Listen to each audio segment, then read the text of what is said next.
We're practicing for lessons 1 through 7 of Unit 4, Topic 2. So you have an assessment coming up. You will use a calculator in the assessment, so make sure you're using it here for practice, but you still show all your work. All right, so the first thing is got some algebra tiles here in a picture. We're talking about Optima and her quilts, and if she adds 3 inches to the length and width of her original square, this is what your picture looks like. Remember, the original square was an x by x. She added 3 inches to the length and 3 inches to the width. So what is the area of the shaded region? So in other words, we're asking how many of the little single unit tiles? Well, I hope that you realize it's just 3 by 3 and that can give you 9. But if you need to extend this and draw it, you can here because of these tiles all being already completely there, drawn in. So it is a unit, it is 9, are we just talking units? Inches, no, 9 inches squared. Write 2 expressions that represent the total area of the quilt after the new pieces are added. We're now talking about the entire thing, this entire square.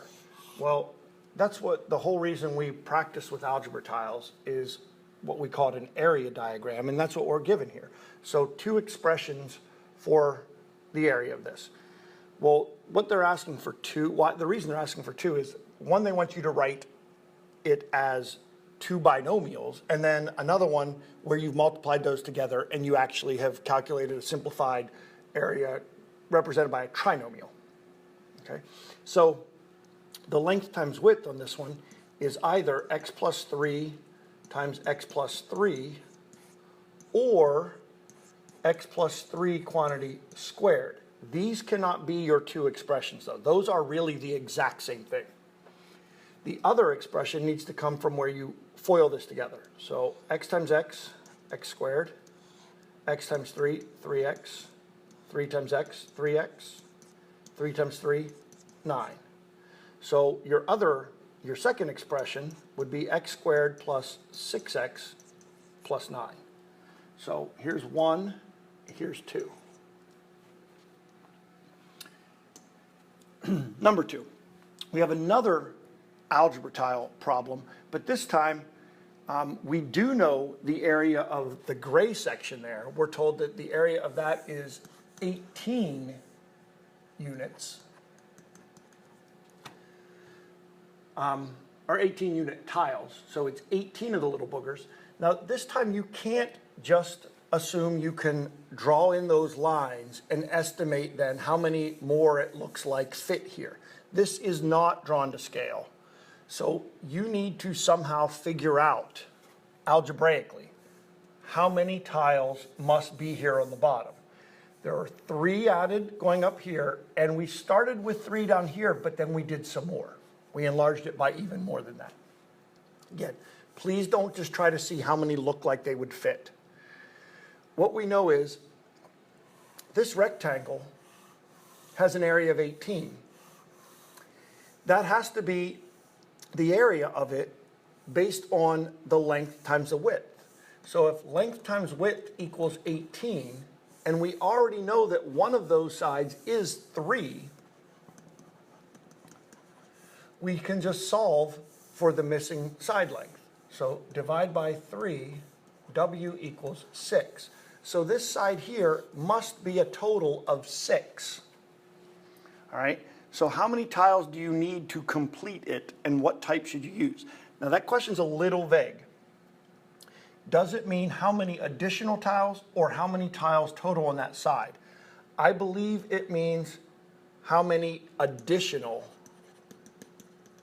tiles. I'd like you to answer it that way. How many more? Because of the second part of the question. It wouldn't ask me what kind I'm going to use if I'm including some that are already there. So it's how many additional tiles. What am I going to put in this missing blank chunk? So I need 3 more. What type should I use? I need the X tiles, right? Which would mean the long, skinny green tiles. And they would have to be the positive ones. They couldn't be the long skinny red tiles because those would be negative and that we wouldn't get our area of 18. All right, write two expressions that represent the total area of this completed rectangle. The completed one. That means after you add on 3 more X tiles, after the entire new rectangle, which then has side lengths of X plus 3 and X plus 6. Okay, so this is the completed rectangle. So its area, one way to write it would be X plus 3 times X plus 6, or X plus 6 times X plus 3, but those cannot be your two expressions. One should be as binomials, and your second one will be after you FOILed those binomials. So xx is x squared, x times 6, 6x, 3 times x, 3x, 3 times 6, 18. When we combine like terms, x squared plus 9x plus 18. So 1, 2 expressions. All right, explain how to write this trinomial in vertex form. Now, that sounds really tough to do. That would sound tough for me to do. But it then says you may use words or diagrams or expressions. So the fact that we can use expressions means we can just show our work. If we actually know how to do that, if we know how to write that, turn that into vertex form, then we can just show our work. So what we're actually trying to explain is how do we go from standard form into vertex form, which looks like A times the quantity x minus h, quantity squared, plus k. All right, well, I'll start by copying down my x squared minus 10x plus 14. Now my first step was to try to see what would make this a perfect square. I need a perfect square.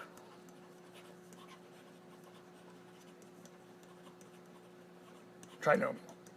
Well, right now it's not. And I know that for pretty much the same way, I test it the same way I actually decide what I'm going to change it to. I take negative 10 and divide that by 2 and then square it. So negative 10 over 2 is negative 5. Negative 5 squared is 25. So this number out here, this c value, is not 25, which is the only number that would make it a perfect square. So how do I make it be 25? Well, if I add 11, it'll be 25. But I can only add 11 if I also later subtract 11. Okay, so I'm really thinking now of this as the perfect square trinomial. So that x squared minus 10x plus 25, in my mind, is separate from the minus 11. Okay. Well, remember, I already said this was a perfect square trinomial. I made it that way by putting by turning that into 25. So it must be x minus, because the 10 is a negative, 5, because that's both half of 10 and the square root of 25 squared, and then minus 11. And there is our vertex form. Okay, so it's not long, it's not a lot of steps, but it is a process that's tough to explain. It's probably easier to just show those steps. All right, number 4, the area of a rectangle is represented by, now that is not any of the forms that we're used to, but it's closest to standard form. So if I go ahead and combine these like terms, I'll have standard form. So 5x squared plus 8x minus 4. Now, what are the dimensions? Dimensions means length and width, base and height, the size of it. And that means I need to factor. When we were coming up with length and width of rectangles from their area, that meant we had to factor. So I do want this to be in standard form. It's nice that we added that 3x and 5x. It is now in the appropriate form to factor. So factoring, I look for a GCF, but I don't have one. So I multiply the a times the c. 5 times negative 4 is negative 20. And take the b term for my sum. To get a product of negative 20, I need to multiply a positive and a negative, and those numbers need to be different by 8. Well, 2 times 10. 2 times 10 is 20, and those numbers are different by 8. So which one? I want the positive one to be larger, the 10, because this sum is positive, smaller one negative. So using those two numbers, I will break apart the 8x, so that will be minus 2x and plus 10x minus 4. And then remember, we just do factoring by grouping. So out of these first two, I can remove an x. X times 5x is 5x squared. X times negative 2 is negative 2x. From the next binomial, the next two terms, sorry, I can remove a positive 2. 2 times 5x is 10x, and 2 times negative 2 is negative 4. Just like we expected, the binomials in parentheses match, so that's one of your factors. The other one comes from the GCF, x plus 2. So what are the dimensions? These are the dimensions. 5x minus 2 by x plus 2. Those are the side lengths, those factors. All right, number 5, very straightforward, just says, here's a trinomial, factor it. So first we look for a GCF. We don't have one. We jump to our magic x. The a is 1, so this desired product is negative 36, and our sum negative 9. To get a negative product, I need one of each sign. They have to be different by 9. So the factors of 36 that are different by 9 are 3 and 12. Positive 3 minus 12 is negative 9. So x plus 3 times x minus 12, and I'm done. And last one. We have something written in vertex form, and we need to change it into standard form. So standard form, remember, again, it should look like ax squared plus bx plus c. Well, that means I need those parentheses to not be part of the equation anymore. So I'll first rewrite this with its real meaning, which is x minus 2 times x minus 2. Don't forget about the plus 5. To simplify this, it involves foiling. So here's x squared minus 2x plus 4, which I can turn into x squared minus 4x plus 4. I still have a 3 in the front and a plus 5 after. 3 in the front and a plus 5 after. So now I'll distribute the 3.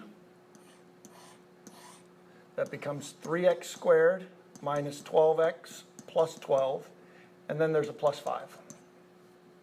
Combine these like terms here, 3x squared minus 12x plus 17. And that one's done.